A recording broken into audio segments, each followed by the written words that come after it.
What's up everyone, how are you? Welcome back to the channel, the NI.gamerReacts, back with another video for you, and back by popular demand is NASCAR. So I'm going to do a video that was requested by someone in the comment section. I'm really sorry, I forget the name, as I've just literally set all this up and just forgot, mate. But if you know who you are who requested the video, and thank you very much, this is a great one. I was asking for NASCAR videos just because I'm not obviously a fan, or yet, you know, but like I just didn't know what to react to or what else other than Crisis, and I didn't just want to watch NASCAR Crisis because I know that's not what it's all about.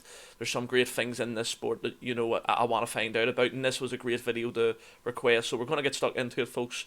Remember to smash that like button and subscribe if you're new as well, and turn that notification bell on too, because I'm always putting uploads out. And make sure you check out the NI Gamer 1985 and also the NI Gamer Darts and Sports channel, where I throw darts, I talk about sports, I talk to chat. I think you would enjoy that. Anyway, let's get into it, folks, and let's see these 8 things I probably didn't know about NASCAR. Let's go.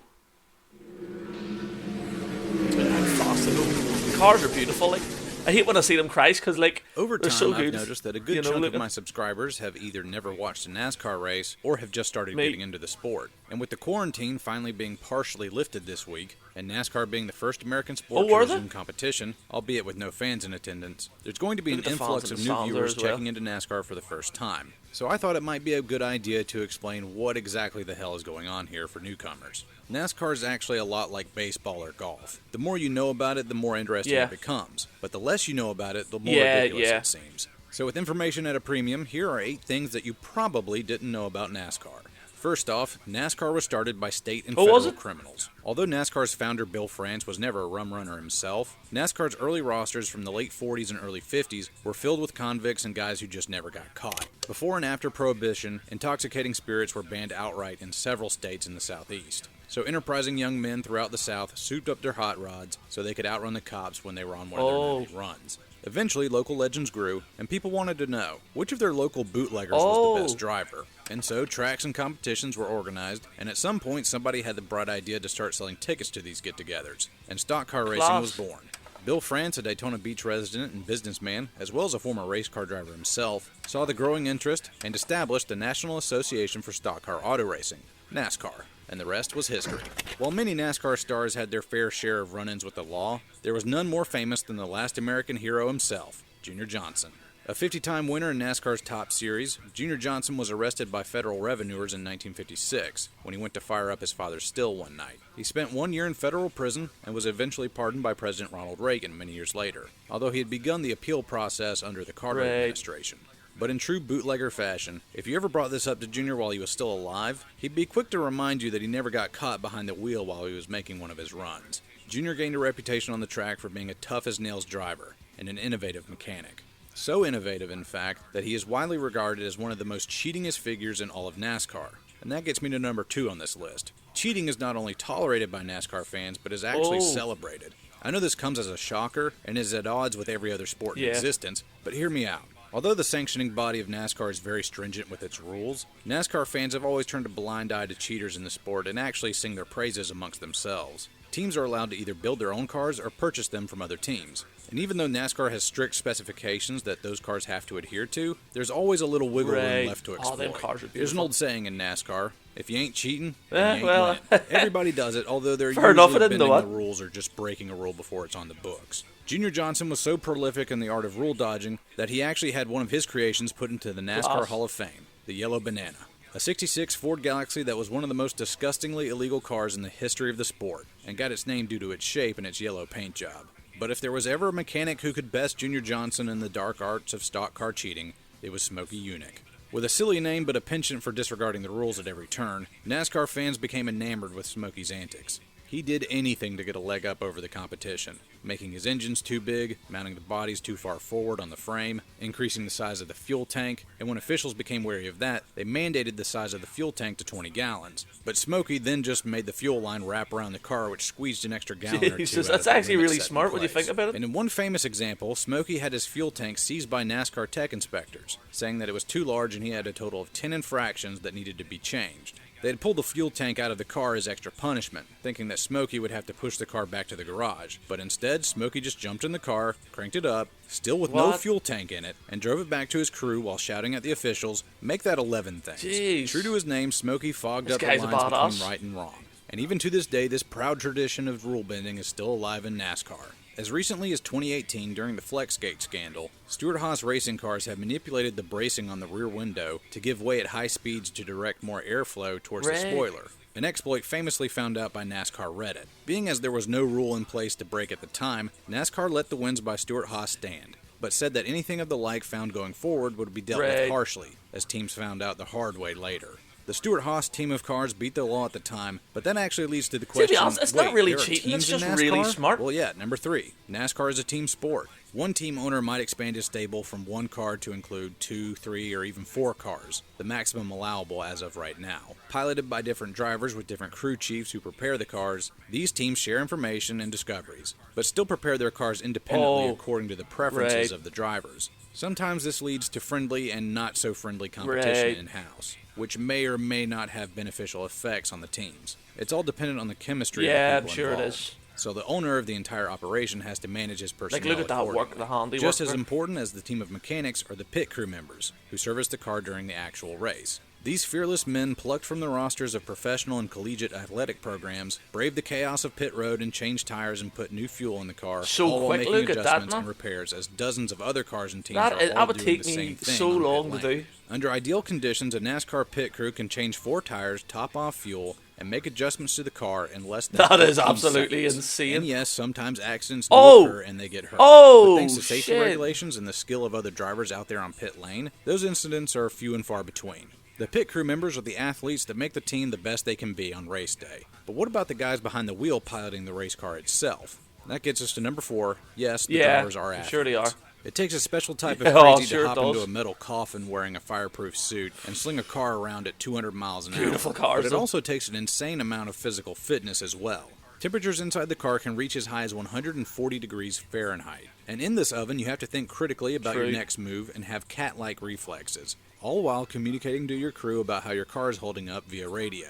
NASCAR legend Bobby Allison used to prepare for these insane conditions by driving around his home in Hueytown, Alabama in his personal car in the middle of the summer with the windows rolled up, with the heat blasting, and while wearing several jackets. Drivers nowadays take trips to the sauna, have a strict fitness regimen, and diet they have to adhere to in order to stay at peak performance. The man we can thank for this breakthrough is Mark Martin. A man often derided as undersized during his early career, the 5'6" Arkansas native took up weightlifting and high-level fitness programs to make up for it, and found out that the workouts actually made him better equipped to handle the demands of NASCAR racing.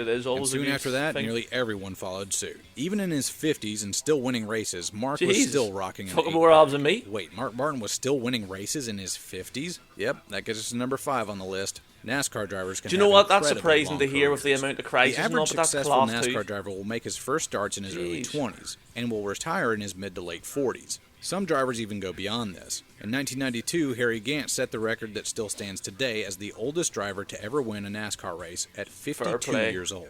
Mark Martin got close in 2009 at age 50, but no driver has challenged the throne since. And to give you some perspective, if the youngest driver to ever win a race, Joey Logano, who got his first win at the age of 19 in 2009, beat Harry Gant's record, we would have to wait until 2043. Current drivers span all age groups and backgrounds. Fair play, though, Joey for Logano from Connecticut will turn 30 this year. His teammate Ryan Blaney is 26 and hails from Ohio. And one of the best in the business right now, Kevin Harvick from Bakersfield, California, is 44 and has just signed a multi-year contract extension. Hey, maybe he'll be the one to take handsome Harry Gant's crown.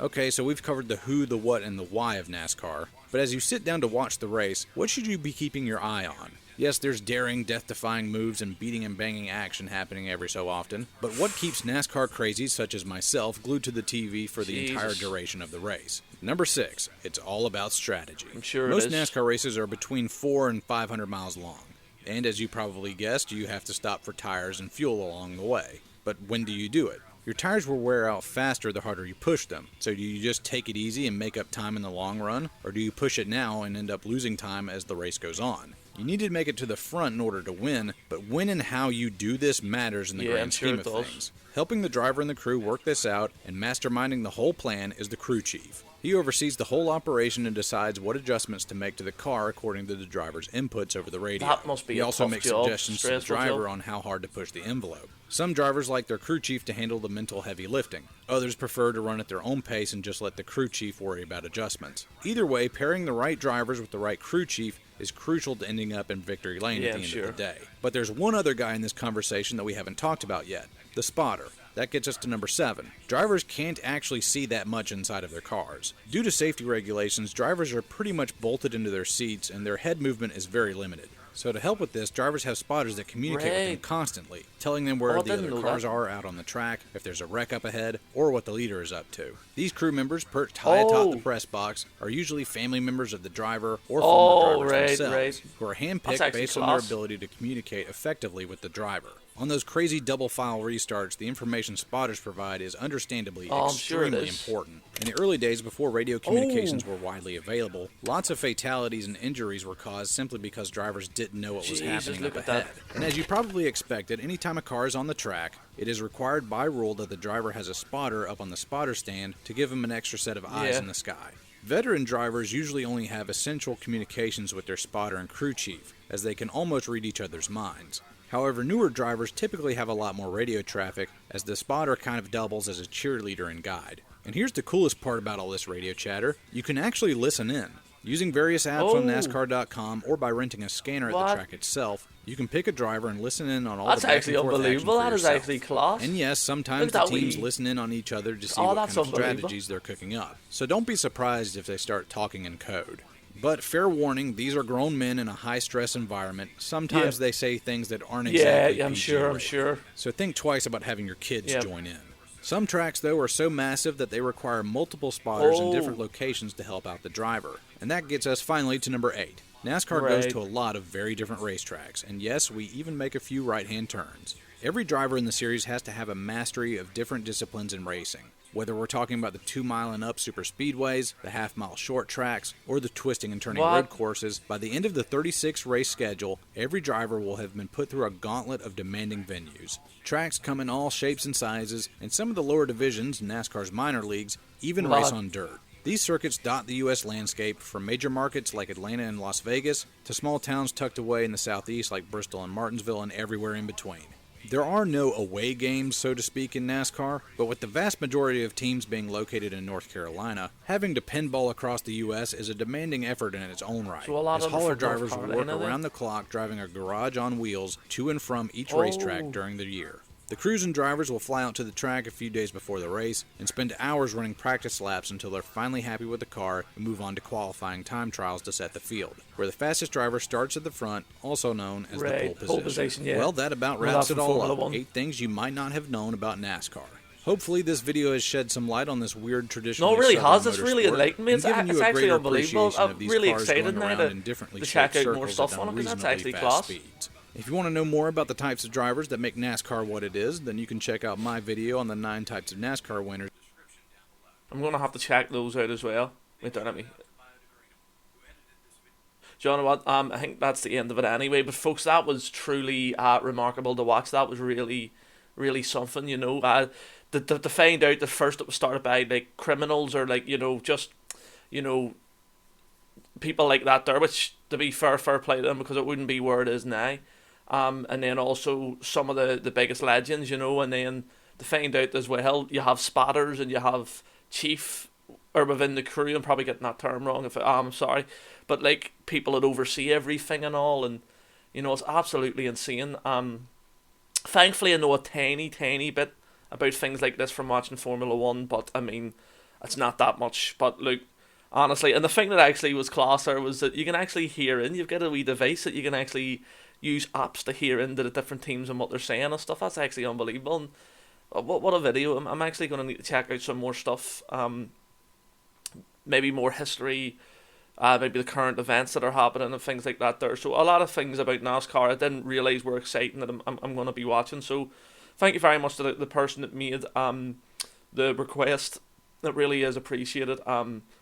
And I can't thank everybody enough for watching. I really appreciate it. I know there's a lot of NASCAR fans out there, and I'm starting to become one myself, so any information you want to give me in the comment section, and if I got anything wrong, if I wasn't reacting right or something, just put it all in the comment section. Any suggestions, anything like that in the comment section.